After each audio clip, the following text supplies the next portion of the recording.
Wish you very happy Diwali. और जितने भी फेस्टिवल्स हैं अच्छे से मनाइएगा भाई, ठीक है। ये बार बार नहीं आते, साल में एक बार आते हैं, तो डेफिनेटली आप इस फेस्टिवल को अच्छे से एंजॉय करिए। और मैं हमेशा बोलता हूं अपने बच्चों को कि भाई ठीक है, कई बच्चे होते हैं कि ये सारी चीजें नॉर्मली रहता है कि सेक्रीफाइस कर दो, ये कर दो।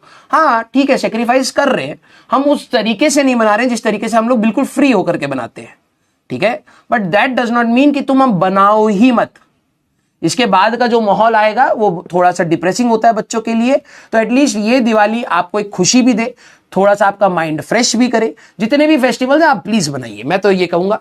कोशिश करना कि फेस्टिवल एंजॉय करो। कुछ बच्चे अपना एक मेंटल ब्लॉकेट बना लेते हैं, नहीं भाई ये एग्जाम फेस्टिवल तो अगले साल भी आएगा। हाँ आएगा, तो इस साल हम लोग बहुत पढ़ लेते हैं। तो भाई ब्रेक्स भी नाम की चीज होती है अपनी तैयारी में। अगर आप लोगों ने पहले अच्छे से तैयारी करी हुई है, मैं उन बच्चों को बात कह रहा हूं, जिन्होंने कबाड़ा किया वो तो अलग बात है। जिन्होंने अच्छे से तैयारी करी है, you can take this festival as a break for yourself, ठीक है। Enjoy the festival, clear.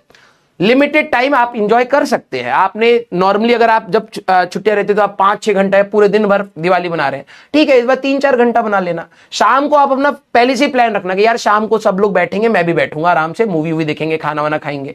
तो वो अपना मेंटल क्लियर रखना कि पूजा के टाइम से पहले एंड ऑल। जो फेस्टिवल बनाते हैं वो उनके लिए ही मैं बोल रहा हूं। जो नहीं बना रहे कोई दिक्कत नहीं, आप पढ़ना चाहते हैं पढ़िए, रिलैक्स करना चाहते हैं रिलैक्स कर लीजिए। Early morning fix study plan for 6 to 7 hours definite fix कर लीजिए। नहीं तो जिन दिन में मैं बोल रहा हूं, जिस दिन आप सुबह नहीं पढ़ेंगे उस दिन आप नहीं पढ़ेंगे। ये मैं एक्सपीरियंस से बता रहा हूं। आप शाम को थोड़ा बहुत पढ़ने की कोशिश करेंगे, लेकिन जिस दिन आपने सुबह नहीं पढ़ा उस दिन आपने कुछ नहीं पढ़ा। आप रात को बहुत गिल्ट के साथ रहेंगे।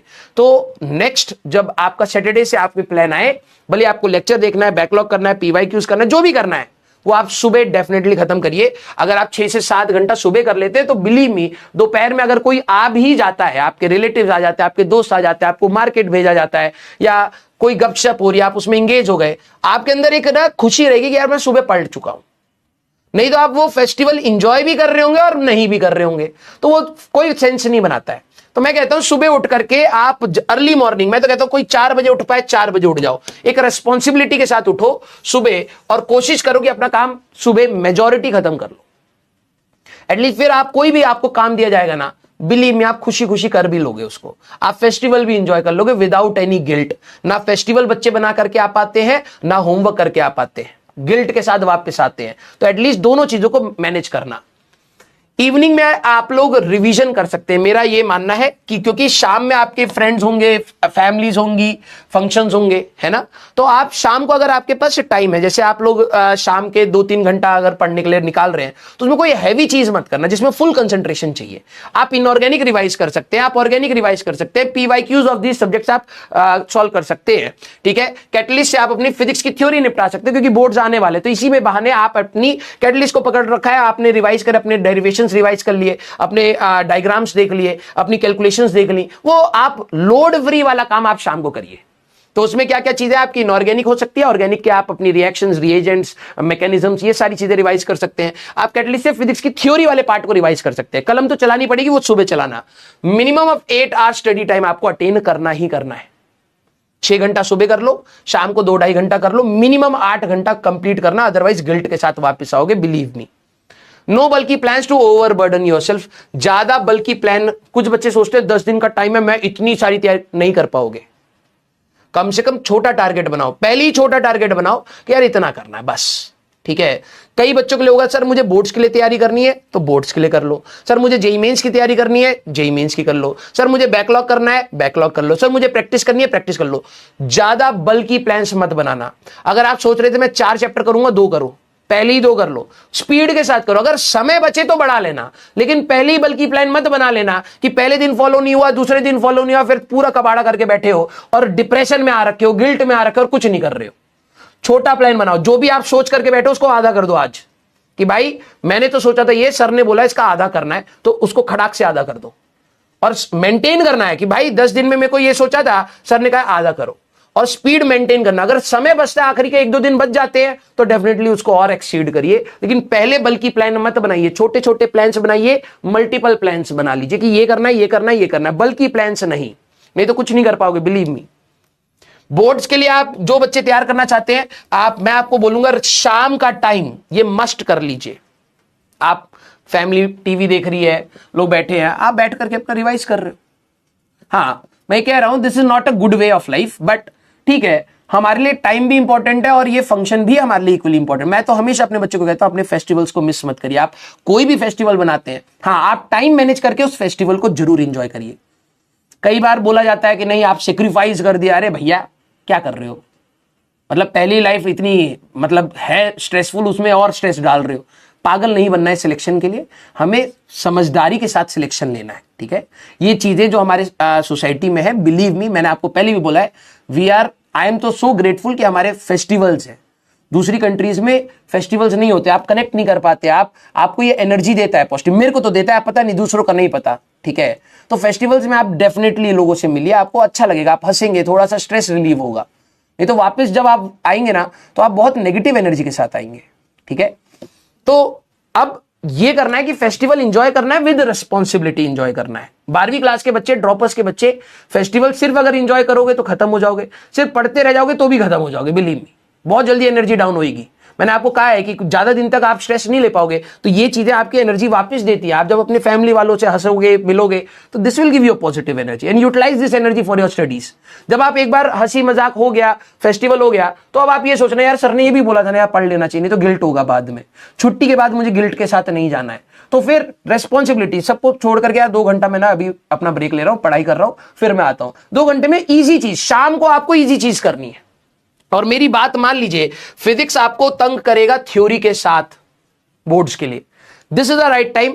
अगर आप शाम के टाइम को अपने बोर्ड्स को निपटा लेते हैं तो दिसंबर आने वाला, 1 महीने बाद दिसंबर है, 11वीं का रिवीजन स्टार्ट होगा, तो कैटलिस्ट से आप एटलीस्ट अपनी थ्योरी रिवाइज करके कंप्लीट कर चुके होंगे। उस समय आप प्री बोर्ड से पहले बस अपने PYQs लगाते चलना, अभी थ्योरी रिवाइज कर लेना, रीड कर लेना। बिलीव मी, मैं बता रहा हूं भाई, बहुत बेनिफिट होगा, ठीक है। जेई के लिए जो बच्चे कि सर मेरे को जेई करने हैं, तो अर्ली मॉर्निंग PYQs, कैलकुलेशन वाला पार्ट, फिजिकल केमिस्ट्री, फिजिक्स के न्यूमेरिकल, मैथ्स के न्यूमेरिकल, अर्ली मॉर्निंग मैंने जो आपको कहा है 4 बजे उठ करके आप अपना खत्म करिए। शाम को इनऑर्गेनिक, ऑर्गेनिक एंड फिजिक्स की डेरिवेशंस एंड थ्योरी खत्म, ठीक है। बैकलॉग अगर आप कोई बच्चा है तो देखो भाई, मैंने आपको कहा है रिस्पॉन्सिबिलिटी के साथ छुट्टियां मनाइए। अगर आपका बैकलॉग भी है, ये वाली प्रैक्टिस वाला पार्ट, रिविजन वाला पार्ट है, जिन बच्चों का, जिनका कोई बैकलॉग नहीं है उनके लिए बात थी। अब जो बच्चे विद बैकलॉग हैं, तो सर हमें बैकलॉग भी कवर करना है, रिवीजन भी करना है, प्रैक्टिस भी करनी है, तो भाई आपको थोड़ा सा और सेक्रीफाइस करना पड़ेगा। बनाइए, आप फेस्टिवल बनाइए, 1-1.5 घंटे का बनाइए, 2 घंटे का बनाइए, ठीक है। अपना दोपहर में जो नॉर्मली मैंने बच्चों को सीधे कहा है सुबह पढ़ो और शाम को पढ़ो, बीच में एंजॉय करो, ठीक है। आपको थोड़ा सा दोपहर में भी बैठना पड़ेगा, प्लान बनाना पड़ेगा कि कैसे कैसे बैकलॉग को कवर करना है, यह अब आपके लिए है। फिजिक्स का टारगेट यह है complete 12th boards and PYQs। अब PYQs मैं ईयर बता रहा हूं, 2019, 2020 और 2000, अब 22-23 का तो ठीक ही है, 2024 का ले लो, ठीक है। ये 3 साल के क्वेश्चंस एटलीस्ट आप कोशिश करें हर चैप्टर का खत्म करने के लिए, ठीक है। अगर आपके पास ज्यादा सवाल हो रहे हैं, ठीक है, तो कम कर लीजिए, कोई दिक्कत नहीं, लेकिन कोशिश करिए। बोर्ड्स का राइट टाइम यही है, मैं अभी बता रहा हूं। समझदार को 2-3 बार बोल दो तो आई थिंक समझ आ जानी चाहिए। अब नहीं समझना चाहते तो भाई फिर दिसंबर में आपके लिए एक बहुत बड़ी प्रॉब्लम आएगी, दैट इज 11th रिवीजन। भले आप मंजिल से पढ़ रहे होंगे या कहीं से भी पढ़ रहे होंगे, मैं ये नहीं कहूंगा कि बैच में चल रहा है तो बैच में करो, आपको मंजिल से करना होगा, मंजिल से कर लीजिएगा। लेकिन मैं आपको पहले बता रहा हूं, वो आप तभी फ्रूटफुली कर पाएंगे जब आपका 12th कंप्लीट होगा, नहीं तो आप 11th पर फोकस नहीं कर पाएंगे। आपका अगले दिन प्री बोर्ड्स होगा ना, तो 3 दिन पहले से स्ट्रेस होगा, तो 2 दिन जो मंजिल की क्लासें होंगी वो जाएंगी खराब, और वहां पर भी बैकलॉग बनेगा। फिर तेरा बैच में भी रिवीजन होगा, वो भी बैकलॉग बन रहा होगा। तो अभी राइट टाइम है, आप अपने बोर्ड्स को वाइंड अप करिए। जितना पढ़ा चुके हैं उतने का तो वाइंड अप कर लीजिए, ठीक है, नहीं तो बाद में आप लोग खुद फील करेंगे इस चीज का। एक्स्ट्रा टाइम में अगर आपके पास है तो kinematics, laws of motion and circular, ये इजी पार्ट है 11th क्लास का, ज्यादा क्वेश्चन नहीं आते, जल्दी से आप इसको वाइंड अप कर सकते हैं, इससे ज्यादा नहीं पढ़ना। फिर बचता क्या है हमारे पास, हम लोगों ने धीरे धीरे सर थोड़ी बहुत 11th रिवाइज करी है, अब बचता है हमारे पास work, centre of mass and rotation, generally gravitation हम लोग कर चुके हैं, फ्लूइड्स कर चुके हैं, थर्मल रिवाइज हो चुकी है सर, वेव्स, SHM कहीं ना कहीं थोड़ा बहुत रिवाइज हो चुका है, थोड़ा थोड़ा फंडामेंटल हमें पता है। अब जैसे हम लोग दिसंबर में रिविजन 11th की स्टार्ट करेंगे तो ऐसा नहीं होगा कि ब्लैंक पढ़े हम, बिल्कुल कुछ नहीं याद है, ऐसा नहीं होगा। थोड़ा बहुत सर हमने इन्वेस्ट करा है तो थोड़ी बहुत चीजें पता है। अब आप कराओगे, आप क्वेश्चन कराओगे, पीवाईक्यूज कराओगे, तो साथ में मिलकर हम लोग कहीं ना कहीं इसको ग्रैब कर लेंगे। ये हमारा टारगेट था। क्या आपको बात समझ आ रही है? मैं नवंबर में आपको टारगेट दूंगा centre of mass, work power, centre of mass and rotation. तो कहीं ना कहीं दिसंबर से स्टार्टिंग से पहले पहले 11 छोटा मोटा आपने रिवाइज करा खुद से, फॉर्मूला शीट एंड ऑल, छोटी छोटी चीजें। 12वीं का पार्ट हमारा खत्म हो चुका है विद बोर्ड्स, ठीक है। बोर्ड्स की तैयारी में अब ये आप पे छोड़ रहा हूं भाई, ये आपकी रिस्पॉन्सिबिलिटी है। बोर्ड्स का आप लोगों ने अच्छे से तैयार कर लिया, सारी चीजें रिवाइज कर लिए। पीवाईक्यूज नहीं भी करें कोई दिक्कत नहीं, वो जब आपके प्री बोर्ड्स होंगे तब आप अपने पीवाईक्यूज साथ साथ निपटा लेना वहां पर। उस समय आपको, क्योंकि एक दिन तो आप दोगे ही नहीं प्री बोर्ड से पहले, तो उस दिन आप कुछ ना कुछ पीवाईक्यूज और निपटा लेना। तो ये धीरे धीरे करते प्री बोर्ड 1 प्री बोर्ड 2 तक आपके पीवाईक्यूज निपट जाएंगे, आप फरवरी के लिए भी तैयार हो जाओगे। क्लियर हुई बात? यस, हाँ। फ्लूइड अगर अभी रह भी रखा है कोई दिक्कत नहीं है, हमारे पास आराम से। अभी नवंबर है, नवंबर में 15 दिन में आपको दूंगा वर्क पावर, सेंटर मास, 15 दिन रोटेशन। फ्लूइड छोड़ देना, उसको दिसंबर में कर लेंगे। थोड़ा थोड़ा सा ही हमें करना है 11वीं। अभी वो सारा फोकस, सारी एनर्जी हमारे पास दिसंबर में आएगी, ठीक है। फ्लूइड्स नहीं भी करा है कोई दिक्कत नहीं, उसको दिसंबर में करना। पूरा दिसंबर रहेगा हमारे पास, पूरा जनवरी रहेगा मिड तक। क्लियर? Love you all. तो ये प्लानिंग मेरी थी, मैं धीरे धीरे आपके साथ शेयर कर रहा हूं। और अब मैं आपको बता रहा हूं नवंबर का हमारे पास जो रहेगा that is work energy and centre of mass, first 15 days, last 15 days rotation, ठीक है। तो मैं ये नहीं कह रहा हूं आप परफेक्ट बन जाइए, आप एटलीस्ट फॉर्मुले तो रिवाइज करें, है ना। कुछ कुछ बेसिक चीजें तो देखें कि जैसे हमारे पास रोटेशन में है तो सर मोमेंट ऑफ इनर्शिया कैसे निकालते थे, रॉड का क्या होता था, इसका क्या होता था, उसका क्या होता था, टॉर्क कैसे, थोड़ा बहुत तो रिवाइज करोगे ना। और जब दिसंबर में रिवीजन होगा तो आप, रिवीजन उन्हीं के लिए होता है जिन्होंने वही थोड़ा बहुत पढ़ा होता है, तो आप चीजें जल्दी पकड़ ले जाओगे। Clear? Love you all, thank you so much, ठीक है।